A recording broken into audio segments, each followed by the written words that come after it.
Olá pessoal, boa tarde.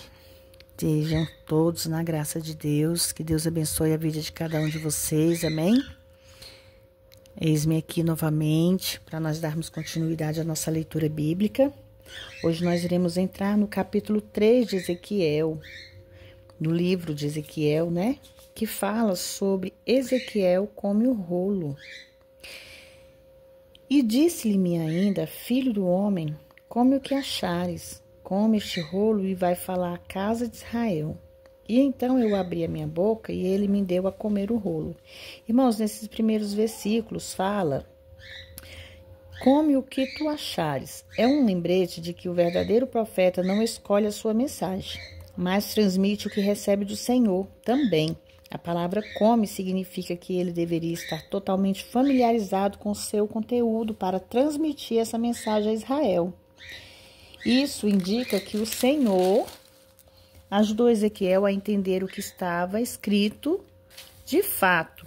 Ele não comeu literalmente, irmãos, o livro, pois tudo isso foi dado a ele numa visão. Amém?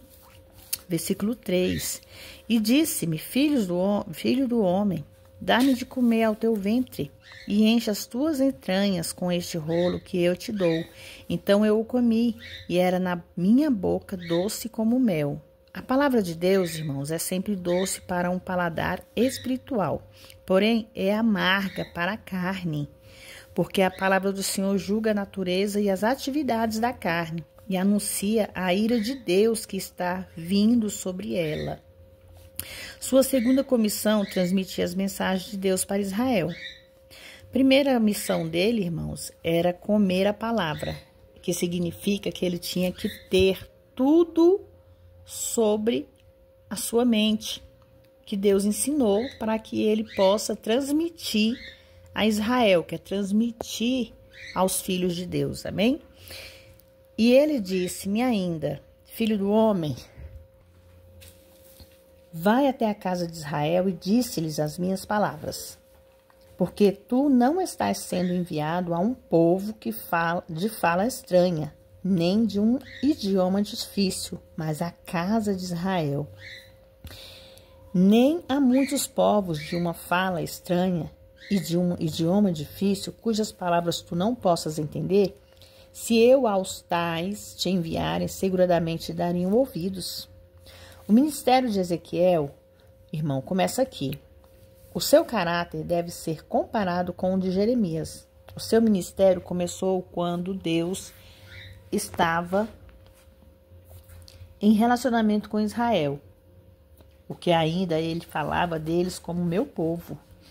Como Ezequiel, filho enviado a Israel, foi enviado a Israel, do mesmo modo Cristo foi enviado a Israel. Como Israel não ouviu, também não ouvirá a Cristo. Em ambos os casos, isso resultou a destruição deles. A declaração divina seguradamente te dariam ouvidos. Joga um feixe de luz através das trevas do mundo pagão e, de fato, em sombra, revela a vinda da igreja gentil. Versículo 7, irmãos. Mas a casa de Israel não te requerá dar ouvidos, pois eles não querem dar ouvidos a mim, porque toda a casa de Israel é de coração duro e de fronte obstinada. Irmãos, sobre a expressão fronte obstinada, significa ser insolente. Nesse sentido, lendo a palavra de Deus em desrespeito à demonstração, uma ousadia arrogante. A expressão de coração duro significa insensível e piedoso, que é o mundo que nós vivemos hoje, né, irmãos? Com pessoas com coração duro, pessoas insensíveis à palavra de Deus. Eis que fiz duro o teu rosto contra o rosto deles, e a tua fronte forte contra a fronte deles.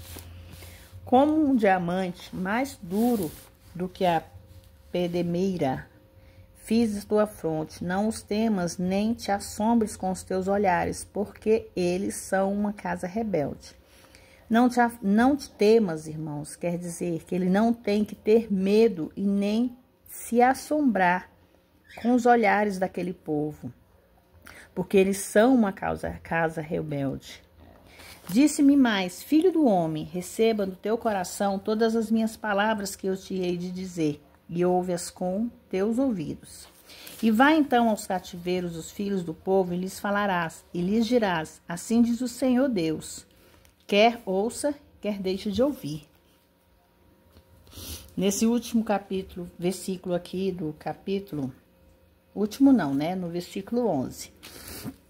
E vai então aos cativeiros, refere-se à mensagem sendo dirigida a esse grupo, pelo fato de que o reino do norte ter sido levado cativeiro mais de 100 anos antes, e alguns dos reinos do sul sendo levados cativos neste momento. O número total de cativeiros seria bastante grande. A responsabilidade de Ezequiel era transmitir a mensagem e não se responsabilizar pela resposta deles a elas. Ezequiel visita os exilados junto ao rio de Quebar. Então levantou-se-me o espírito, e eu ouvi por detrás de mim uma voz de grande estrondo, dizendo, bendita seja a glória do Senhor desde o seu lugar. E eu ouvi, então, o ruído das asas dos seres viventes que tocavam uma nas outras, e o ruído das rodas acima de frente delas, e um ruído de um grande estrondo. Então o Espírito me levantou e me levou, e eu entrei em amargura no ardor do meu espírito, mas a mão do Senhor era forte sobre mim. Então vim ao do cativeiro em Tel Abibe, que moravam junto ao rio Quebar, e eu morava onde eles moravam, e permaneci ali, pasmado entre eles por 7 dias. E aconteceu que no fim de 7 dias veio a palavra do Senhor a mim, dizendo, Filho do homem, eis que eu fiz de ti uma atalaia sobre a casa de Israel, e tu ouvirás a palavra da minha boca, e avisarás a eles a minha parte. Quando eu disser ao ímpio, certamente morrerás, e tu não o advertires, nem falares para advertir o ímpio do seu mau caminho e salvar a sua vida, o homem ímpio morrerá em sua iniquidade, mas o seu sangue eu requererei à tua mão. Mas se advertires o ímpio e ele não se converter na sua impiedade, nem do seu caminho ímpio, ele morrerá na sua iniquidade, mas tu livrastes a tua alma. Semelhantemente, quando um homem justo se desviar da sua justiça e cometer iniquidade, e eu puser um tropeço diante dele, ele morrerá. Porque não o advertindo tu, ele morrerá do seu pecado, e a sua justiça que praticara não serão lembradas, mas o seu sangue da sua mão o requererei. Mas se tu advertir o homem justo para que o justo não peque, e ele não pecar, ele seguradamente viverá, porque ele foi advertido, e também tu livrastes da tua alma. A mão de Deus sobre Ezequiel, a visão da glória de Deus. E a mão do Senhor estava ali sobre mim, e disse-me, ele levanta-te e vai até a planície, e eu ali falarei contigo. Então levantei-me e fui até a planície, e eis que a glória do Senhor estava ali, como a glória que eu vi junto ao rio Quebar, e eu caí sobre o meu rosto. Então o Espírito entrou em mim e me pôs em pé, e falando comigo me disse, entra, encerra-te dentro da tua casa. Mas tu, ó filho do homem, vê eles colocarão cordas sobre ti, e te ligarão com elas. Tu não deves sair do meio deles. E eu farei que a sua língua se pegue ao seu paladar, e tu ficarás mudo, e não lhes servirá de varão que repreenda, porque eles são casa rebelde. Irmãos, esses versículos nós vemos aqui, porque eles são casa rebelde, indica que os seus sujeitos eram muito mais rebeldes do que ele havia percebido. E ele deve ter a absoluta liderança do Espírito em toda a ação do ministério. E também havia outras coisas que o Senhor queria fazer com o profeta antes que ele começasse o seu ministério de pregação, como os próximos 2 capítulos afirmarão. Mas quando eu falar contigo, abrirei tua boca e deverás dizer a eles, assim diz o Senhor Deus. Quem ouvir, ouça, e quem deixar de ouvir, deixe, porque eles são casa rebelde.